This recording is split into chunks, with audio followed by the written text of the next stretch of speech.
કોંગ્રેસ આ વખતે યુવાઓને ટિકિટમાં પ્રાધાન્ય આપ્યું। સ્થાનિક સ્વરાજની ચૂંટણીમાં નવી રણનીતિ છે તે કોંગ્રેસે અપનાવી। કોંગ્રેસે આ પદ્ધતિમાં મોટો બદલાવ છે તે કર્યો। નવતર પ્રયોગથી કેટલો લાભ મળશે તે પણ અત્યારે હાલ એક તર્ક અને વિતર્કતા સાથે સવાલો કરવામાં આવી રહ્યા છે। કોંગ્રેસ ક્યાંક ને ક્યાંક છેલ્લા 3-4 મહિનાથી એક્ટિવ મોડમાં જોવા મળતી હતી। જ્યારથી સ્થાનિક સ્વરાજ્યની ચૂંટણીની તારીખો જાહેર થઈ છે ત્યારથી જ કોંગ્રેસ છે એક્શન મોડમાં જોવા મળી રહી છે। આક્રોશ યાત્રા વડે બનાસકાંઠાથી લઈને મધ્ય ગુજરાત, દક્ષિણ ગુજરાત, આદિવાસી વિસ્તારોમાં પણ સારું એવું પ્રભુત્વ જોડાયું છે। છેલ્લા કેટલાય વર્ષોથી ગુજરાતની અંદર ચૂંટણીઓની અંદર નિષ્ફળ રહી છે।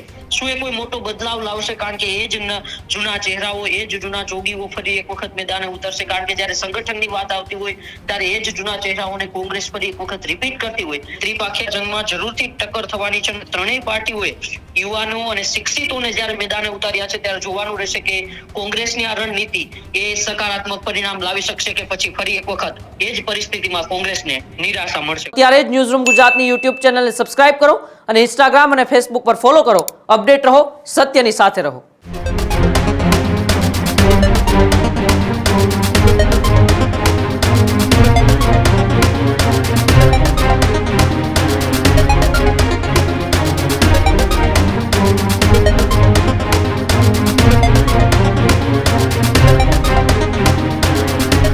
સ્થાનિક સ્વરાજની ચૂંટણીને લઈ કોંગ્રેસે એક રણનીતિ તૈયાર કરી હતી। કોંગ્રેસે ચૂંટણી માટે આ વખતે ક્યાંક એક્ટિવ મોડમાં જોવા મળતી હતી। કોંગ્રેસ આ વખતે યુવાઓને ટિકિટમાં પ્રાધાન્ય આપ્યું। મોટા ભાગની ટિકિટો યુવા ચહેરાઓને ફળવાઈ। સ્થાનિક સ્વરાજની ચૂંટણીમાં નવી રણનીતિ છે તે કોંગ્રેસે અપનાવી। પ્રદેશ નેતૃત્વ કરતા સ્થાનિક સંગઠનને વધુ મહત્વ આપવામાં આવ્યું। જિલ્લા અને તાલુકા સમિતિની ઉમેદવારો નક્કી કરવાની છૂટ છે તે આપવામાં આવી હતી। સાથે જ સ્થાનિક સૂચન મુજબ જ ટિકિટની ફાળવણી આ વખતે કોંગ્રેસ દ્વારા કરવામાં આવી। કોંગ્રેસે આ પદ્ધતિમાં મોટો બદલાવ છે તે કર્યો। યુવાઓ પર વિશ્વાસ મૂકી અને નવી ચર્ચાઓ છે તે શરૂ કરી। નવતર પ્રયોગથી કેટલો લાભ મળશે તે પણ અત્યારે હાલ એક તર્ક અને વિતર્કતા સાથે સવાલો કરવામાં આવી રહ્યા છે। ગુજરાત કોંગ્રેસ હવે નવી રણનીતિ પર કામ કરવા લાગી રહી હોવાની પણ અત્યારે આ ચૂંટણીમાં દેખાઈ રહી છે। એ કોંગ્રેસ કે જ્યારે ચૂંટણી આવે ત્યારે મેદાનમાં ઉતરતી હોય છે, પણ આ વખતે કોંગ્રેસ ક્યાંક ને ક્યાંક છેલ્લા 3-4 મહિનાથી એક્ટિવ મોડમાં જોવા મળતી હતી। જે વિવાદ અને વિખવાદ ભારતીય જનતા પાર્ટી અને આમ આદમી પાર્ટીમાં જોવા મળ્યો તેનાથી કંઈક અંશે ઓછો વિવાદ એ કોંગ્રેસમાં આ વખતે જોવા મળ્યો। અને જે રીતના એ કોંગ્રેસનું પ્રદેશ નેતૃત્વએ આ વખતે તાલુકા અને જિલ્લા કક્ષાના જે તેમના સંગઠનના નેતાઓ છે તેમને જવાબદારીઓ આપી હતી કે તમે નક્કી કરો, એને ટિકિટ આપવામાં આવશે। અને કોંગ્રેસની જે રણનીતિ હતી કે 50% બેઠકો ઉપર યુવા ઉમેદવાર અને 50% બેઠકો ઉપર અનુભવી ઉમેદવારોને ટિકિટ આપવામાં આવશે। અને તેના જ કારણે જે જગ્યાએ કોંગ્રેસના ઉમેદવારો એ મેદાને છે ત્યાં ટક્કર સીધી દમખમથી જોવા મળવાની છે। ત્રિપાખીયો જંગ હોય કે પછી સીધી ભારતીય જનતા પાર્ટી સામે ટક્કર હોય, તમામ જગ્યાએ એ કોંગ્રેસ ક્યાંક ને ક્યાંક આ વખતે નવી રણનીતિ સાથે ચૂંટણી લડી રહી હોય તેવું અત્યારે સ્પષ્ટ દેખાઈ રહ્યું છે। અને સાથે જે રીતના રાહુલ ગાંધી, મલ્લિકાર્જુન ખડગે અને કેસી વેણુગોપાલ સહિતના નેતાઓના ગુજરાત પ્રવાસને ત્યારબાદ નક્કી કરાયેલી રણનીતિના આધારે ગુજરાતનો સેમીફાઇનલનો જંગની અંદર એ કોંગ્રેસ કઈ રીતના મજબૂતાઈથી રિઝલ્ટ એટલે કે પરિણામ તરફ આગળ વધી શકે છે તે પણ જોવાનું રહેશે। મારી સાથે ફોન લાઈન પર ઉમંગ જોડાયેલા છે। ઉમંગ, જે રીતના ત્રિપાખ્યા જંગની આ ચૂંટણી અને તેની વચ્ચે કોંગ્રેસ આ વખતે નવી રણનીતિ સાથે મેદાને ઉતરી છે, યુવાઓને પ્રાધાન્ય, અને આ રણનીતિ એ ચૂંટણીના પરિણામો સુધી કેવા પ્રકારનું રિઝલ્ટ લાવી શકે છે તેના ઉપર સૌ કોઈની નજર છે। શું આ યુવાઓને ટિકિટ આપવી એ કોંગ્રેસ માટે મજબૂરી હતી કે પછી નવી રણનીતિ?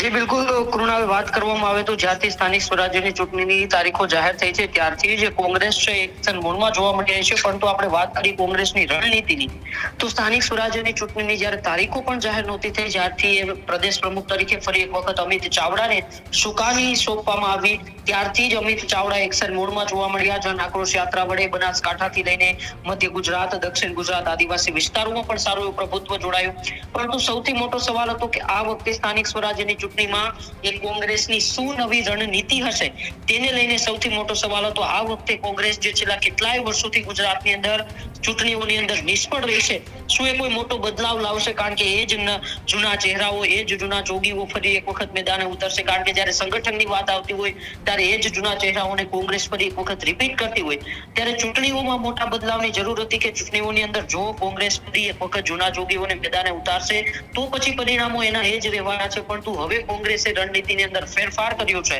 સૌરાષ્ટ્રની અંદર ખાસ કરીને કુણાલ આપણે વાત કરીએ તો સૌરાષ્ટ્રમાં યુવા ચહેરાઓને કોંગ્રેસે મેદાને ઉતાર્યા છે. ખુદ અમિત ચાવડાએ રાજકોટ ગયા. રાજકોટ એ તમામ સૌરાષ્ટ્રના જિલ્લા પ્રમુખો સાથે બેઠક કરી. ત્યાંથી એ ચર્ચાઓ તેજ થઈ કે આ વખતની ચૂંટણીમાં એ યુવાઓને કેટલું આપણે પ્રાધાન્ય આપવાનું છે. અને ત્યારબાદ જ્યારે ઉમેદવારોને જે એક બાદ એક યાદીઓ પણ કોંગ્રેસની જાહેર થઈ, તેમાં પણ અનેક એવા નવા ચહેરાઓ, શિક્ષિત ચહેરાઓ જે થિયરીથી કેટલાય વર્ષોથી ભારતીય જનતા પાર્ટી ગુજરાતની અંદર ચૂંટણી લડતી આવી છે, એ જ થિયરી કોંગ્રેસે પણ અપનાવી અને એ જ થિયરીથી હવે કોંગ્રેસ ક્યાંક ને ક્યાંક ચૂંટણીમાં મજબૂત રીતે અત્યારે એ ભારતીય જનતા પાર્ટી અને આમ આદમી પાર્ટીને ટક્કર આપશે. કારણ કે આ વખતે ગુજરાતની અંદર જે ત્રિપાખ્યો જંગ છે, એ ત્રિપાખ્યા જંગમાં જરૂરથી ટક્કર થવાની છે. ત્રણેય પાર્ટીઓએ યુવાનો અને શિક્ષિતોને જ્યારે મેદાને ઉતાર્યા છે ત્યારે જોવાનું રહેશે કે કોંગ્રેસની આ રણનીતિ એ સકારાત્મક પરિણામ લાવી શકશે કે પછી ફરી એક વખત એ જ પરિસ્થિતિમાં કોંગ્રેસને નિરાશા મળશે. કુણાલ જી બિલકુલ, આભાર જોડા બદલ. તો જે રીતના એક કોંગ્રેસ કે જે હર વખતની જેમ એ રકાસ તેમનો નીકળી જતો હોય છે ચૂંટણીની અંદર, પણ આ વખતે કંઈક નવી રણનીતિ સાથે જ્યારે કોંગ્રેસ આગળ વધી રહી છે ત્યારે આ કોંગ્રેસને એ ચૂંટણીના પરિણામોની અંદર કેવા પ્રકારનો ફાયદો જોવા મળે છે, કેવા પ્રકારની તેમની સફળતા મળે છે, તેના ઉપર છે તે નજર રહેશે. જ્યારે ચૂંટણીના પરિણામો આવશે ત્યારે ખબર પડશે કે કોંગ્રેસ 2027ની અંદર એ ચૂંટણી લડે છે, કેવા પ્રકારના ઉમેદવારો સાથે લડે છે અને તેનું અગાઉનું આ ગણિત એટલે કે સ્થાનિક સ્વરાજની ચૂંટણીનું પરિણામ જોવાનું રહેશે કે આ પરિણામ કોંગ્રેસને કેટલો ફાયદો કરાવે છે. હજુ સુધી તમે અમારી ચેનલને સબસ્ક્રાઇબ નથી કરી તો અત્યારે જ ન્યૂઝરૂમ ગુજરાતને સબસ્ક્રાઇબ કરો, ફેસબુક અને ઇન્સ્ટાગ્રામ પર ફોલો કરો.